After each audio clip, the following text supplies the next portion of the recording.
Hello everyone, this is Professor Sana Ansari and welcome back to Team Professor MH. Friends, in our last video lecture, we learned about the most important question, and the question was the 14th set of principles of management given by Professor Henry Fayol. Friends, Henry Fayol is also called as the father of modern management because he has given some set of principles on the basis of his observations and experimentations on his journey on the basis of his journey. Okay, but in our today's video lecture, friend, we will discuss about the F.W. Taylor's scientific management theory. मतलब आज के इस video में हम सीखेंगे F.W. Taylor that is Frederick Winslow Taylor ने हमें कुछ साइंटिफिक मैनेजमेंट पे बेस्ड कुछ प्रिंसिपल्स दिए। भाई हेनरी फ्योल ने हमें 14 सेट ऑफ प्रिंसिपल्स दिए हैं, वहीं पर F.W. टेलर ने हमें 6 set of principles of management दिए हैं। सो इस क्वेश्चन को पढ़ना बहुत ही ईजी होगा फ्रेंड्स। चलिए हम स्टार्ट करते हैं, क्योंकि हमने ऑलरेडी पढ़ रखा है इसके बारे में कि प्रिंसिपल्स ऑफ मैनेजमेंट क्या होते हैं और जो हेनरी फ्योल ने हमें दिया था। अगर आपने वीडियो नहीं देखा है तो आप वहाँ से जाके चेक कर सकते हैं, डिस्क्रिप्शन में आपको उसकी लिंक मिल जाएगी। चलिए स्टार्ट करते हैं। सबसे पहले आपको देखना है फुल फॉर्म क्या है। सो F.W. टेलर का फुल फॉर्म होगा फ्रेडरिक विंसलो टेलर। आपको याद रखना है कि इनका बॉर्न हुआ था 1856 में और ईयर एंड था इनका 1915। ओके, ये एक अमेरिकन पर्सन थे जिन्होंने अपना करियर स्टार्ट किया था एज अ मशीनिस्ट। ठीक है, मशीन्स वगैरह पे ही अपना पूरा फोकस करते थे करियर में। ठीक है, धीरे धीरे उनके हार्ड वर्क और स्ट्रगल की वजह से ही rose the position of chief engineer in a company. और उस कंपनी में जब वो काम करते थे सो उन्होंने अपने ऑब्जर्वेशंस एंड एक्सपेरिमेंट्स पे कुछ प्रिंसिपल्स बनाए और हमें दिए, जो आज किसी भी मैनेजमेंट इंस्टीट्यूशंस के लिए बहुत ही इंपॉर्टेंट रोल प्ले करते हैं। और इन्होंने अपने ऑब्जर्वेशंस एंड एक्सपेरिमेंट्स पे बेस्ड हमें प्रिंसिपल दिया है। That is why he is also called as a father of scientific management. Friends याद रखेंगे, हेनरी फ्योल को कहते हैं father of modern management, F.W. Taylor को कहते हैं फादर ऑफ साइंटिफिक मैनेजमेंट। याद रखना है ऑब्जेक्टिव के लिए इस क्वेश्चन को। ठीक है, सो आप खुद से ये इंट्रोडक्शन पार्ट बनाइए जहाँ पर आप लिख सकते हो कि इनका बॉर्न ईयर था 1856। He is an American person who started his career as a machinist and he rose the position of the chief engineer. He has given some principles of management on the basis of his observation and experimentation. That is why he is called as a father of scientific management. Like this you have to write the introduction part. Okay, चलिए सीखते हैं, आगे बढ़ते हैं। अब F.W. Taylor ने friends हमें एक छोटा सा डेफिनेशन दिया है किसका, साइंटिफिक मैनेजमेंट का। मैंने आपको बताया था स्टार्टिंग में साइंटिफिक मैनेजमेंट थ्योरी पे बेस्ड। तो दोस्तों ये होता क्या है, चलिए समझते हैं। प्रिंसिपल्स ऑफ मैनेजमेंट तो हम समझ गए कि मैनेजमेंट के rules and regulations, but what about the scientific management, क्योंकि यहाँ पर मैनेजमेंट के रूल्स एंड रेगुलेशन बेस्ड हैं साइंटिफिक मैनेजमेंट पे। तो साइंटिफिक मैनेजमेंट क्या होता है, पहले मैं आपको बताती हूँ। किसी भी काम को अगर आप कर रहे हैं तो उसको किन किन तरीक़ों से आप कर सकते हैं, पहले आपको उसके मेथड्स निकालने हैं और उन मेथड्स में से आप बेस्ट मेथड को चूज़ करेंगे जिसमें आपका खर्चा भी ज़्यादा ना और अच्छे से अच्छा रिजल्ट मिले। बस this concept is called as scientific management. ठीक है, चलिए पढ़ते हैं कि F.W. टेलर ने हमें क्या सिखाया साइंटिफिक मैनेजमेंट के बारे में। सो इन्होंने कहा है scientific management consist of knowing what you want man to do exactly. What you want, इसका मतलब होता है if you are a entrepreneur और if you are a manager, आप मैनेजर है या एंटरप्रेन्योर है, तो आप क्या चाहते हो अपने लोगों से करवा के लेना। What you want your man to be exactly do. ठीक है, आपके लोग, मतलब आप अगर कंपनी में आपके साथ 10 लोग जुड़े हुए हैं, आपके अंडर एम्प्लॉयज़ हैं, सो आप अपने एम्प्लॉय से क्या काम करवा के लेना चाहते हैं वो देखना है आपको। I am saying it that they do in the best and cheapest manner. और आपको ये ध्यान रखना है कि आप अपने लोगों से जो काम करवा रहे हो ना फ्रेंड्स, ये कैसा होना चाहिए, ये बहुत ही बेस्ट होना चाहिए और बहुत ही चीप रेट पे हो जाना चाहिए। ठीक है, and this is what we call the scientific management. Okay, for example, if you want to go for a picnic, so you can go by using the auto rickshaw, you can use your personal vehicles, you can go by rail transportation, but there is some options now. You have to pick one which will be more beneficial for you, and this is what we call the concept of scientific management. Okay friends, I hope आपको यहाँ पर ये चीज़ें समझ में आ गई हैं। चलिए बढ़ते हैं हमारे प्रिंसिपल्स की तरफ। सो देखिए, F.W. टेलर ने हमें जो सबसे पहला प्रिंसिपल दिया है फ्रेंड्स, वो ये है, science not rule of thumb. अब साइंस का मतलब क्या होता है, यहाँ पर आप क्या करोगे, किसी भी चीज़ के लिए क्या करोगे, आप प्रॉपरली किसी भी आपका वर्क को क्या करोगे, एनालाइज करोगे, आप कोई भी चीज़ करने जाए, if you going to take one decision ना, you have to do workout on it before taking the decision.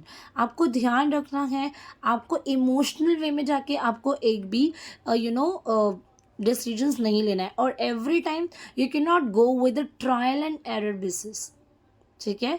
Trial and error basis का मतलब होता है अगर हर टाइम आप कोई डिसीजन ले रहे हो बट आप बोल रहे देखेंगे ट्राई करेंगे एरर आएगा, so it will be a cause of time wasting, जिससे टाइम एंड रिसोर्स सारी चीज़ें आपकी वेस्ट होंगी। So you are suppose to manage the things effectively, so you are not suppose to follow the rule of thumb. Rule of thumb का मतलब होता है कि फॉर एग्जांपल मैनेजर अगर बोलेगा नहीं, अगर मैंने ये चेंजेस करनी है तो करनी है, मुझे ये करना है तो करना है, मुझे ये नहीं करना है तो नहीं करना है, but what is good for the organisation, what will give you a good returns, you have to think on it, and this is the concept is called as science, not rule of thumb। मतलब आपको हर चीज़ें क्या करनी है, properly करनी है। आप हर बार decision जज्बाती होकर लेंगे, सो उसमें गलतियां हो सकती है। So every time you can not go with the trial and error basis, okay. You have to take a scientific decision. आपको प्रॉपरली ऑब्जर्व करना है चीज़ों को, अपनी कंडीशंस को, वर्किंग एनवायरनमेंट को, उसके accordingly you have to take a decision. ठीक है फ्रेंड्स, लिखना कहाँ से है, सो आप लिख सकते हैं थर्ड लाइन से, Taylor instated upon scientific method for every small work. मतलब छोटा सा भी काम है, so you can go with the scientific way, okay. This principle is concern with selecting the best way of performing a job after scientific analysis job and not trial and error method. That will be enough for the explanation, ठीक है। Then we have a next, harmony not Discord. Harmony का मतलब होता है piece. आपका जो working place है इसका एनवायरनमेंट पीसफुल होना चाहिए, नॉट डिस्कॉर्ड। डिस्कॉर्ड का मतलब होता है कॉन्फ्लिक्ट नहीं होना चाहिए, ठीक है। अगर मैनेजमेंट और एम्प्लॉयज़ के बीच में जमरा नहीं है, ठीक है, दोनों के बीच में कॉन्फ्लिक्ट्स है, तो इससे क्या होगा, अच्छा परफॉर्म नहीं कर पाएगी फर्म, ठीक है। So according to this principle there should be a harmony between the employees and management. मतलब एक पीस होना चाहिए, एक खामोशी, एक शांति, एक गुड रिलेशन होना चाहिए, किसके बीच में, तो इन बिटवीन द मैनेजमेंट और the employees. This coordination will help in minimizing conflict between them. अगर ये कोऑर्डिनेशन अच्छा चलेगा, सो इन दोनों के बीच में, किन दोनों के बीच में भाई, तो मैनेजमेंट और एम्प्लॉय के बीच में अगर कुछ भी कॉन्फ्लिक्ट, झगड़ा, लड़ाई, डिस्कॉर्ड होता है तो हम उसको मिनिमाइज़ कर सकते हैं, ठीक है। कैसे मिनिमाइज़ करेंगे, दोनों के बीच में क्या होना चाहिए, हार्मनी होना चाहिए, that is peace and respect. Next is mental revolution, okay. Taylor ने एक मेंटल रिवॉल्यूशन का कॉन्सेप्ट इंट्रोड्यूस किया था, ठीक है। इसमें हम सबसे ज़्यादा फोकस करते हैं attitude of the employees and management towards each other. मतलब एम्प्लॉय का एक अच्छा गुड बोलते हैं कि एटीट्यूड होना चाहिए towards the management, and management should also carry the good attitude towards the employee. दोनों, अगर मैनेजमेंट और एम्प्लॉय दोनों के लिए एक अच्छा एटीट्यूड रखेगा, सो हम इफ़ेक्टिवली काम कर सकते हैं। तो शुरू की दो लाइन आप इसमें लिख सकते हैं, एंड पॉजिटिव एटीट्यूड रखना towards each other, this will be called as a mental revolution, okay friend। then we have a next, cooperation not individualism। last lecture में देखिए हेनरी फ्योल का भी था, interest of organization not subordinates। Single person के बारे में आप उसके इंटरेस्ट के बारे में नहीं देखेंगे आप, बल्कि ग्रुप ऑफ एम्प्लॉयज़ के इंटरेस्ट के बारे में देखेंगे। इसी को कहते हैं कि there should be a proper cooperation among the employees, you are not suppose to do according to the individualism, ठीक है। मतलब एक म्यूचुअल कोऑपरेशन होना चाहिए बिटवीन वर्क फोर्स, यहाँ पे लिखा है एम्प्लॉय एंड मैनेजमेंट, दोनों के बीच में बराबर से कोऑपरेशन होगा, क्योंकि कोऑपरेशन से ट्रस्ट और टीम स्पिरिट बढ़ती है, ठीक है फ्रेंड। सो इंडिविजुअलिज्म नहीं करना है, मतलब पार्शियलिटी नहीं होना चाहिए, किसी भी एक इंडिविजुअल पर्सन के इंटरेस्ट के लिए आपको काम नहीं करना है। You have to think as you are a group, as you all are team, okay. Then we have a next, that is division of responsibility. Henry Fayol ने सिखाया था डिविजन ऑफ वर्क, एग्जैक्टली उसी का एक अलग तरीके से नाम दिया गया, डिविजन ऑफ रिस्पॉन्सिबिलिटी। देखिए, proper division of work should always be accompanied with the division of responsibility between the managers and employee. मैंने आपको यही कहा ना कि उसमें उन्होंने वर्क बोला था, यहाँ पर FW टेलर उसको रिस्पॉन्सिबिलिटी बोल रहे हैं। जब हम किसी को कोई काम अलॉट करते हैं तो वो उसकी रिस्पॉन्सिबिलिटी हो जाती है कि आपको किसी भी तरीके से वो चीज़ करनी है, ठीक है। सो स्टार्टिंग का आप जो है 2 लाइन लिखेंगे तो इनफ होगा। फिर हमारे पास एक लास्ट पॉइंट बचता है फ्रेंड्स, वो है development of employer and employees for greater efficiency and maximum prosperity.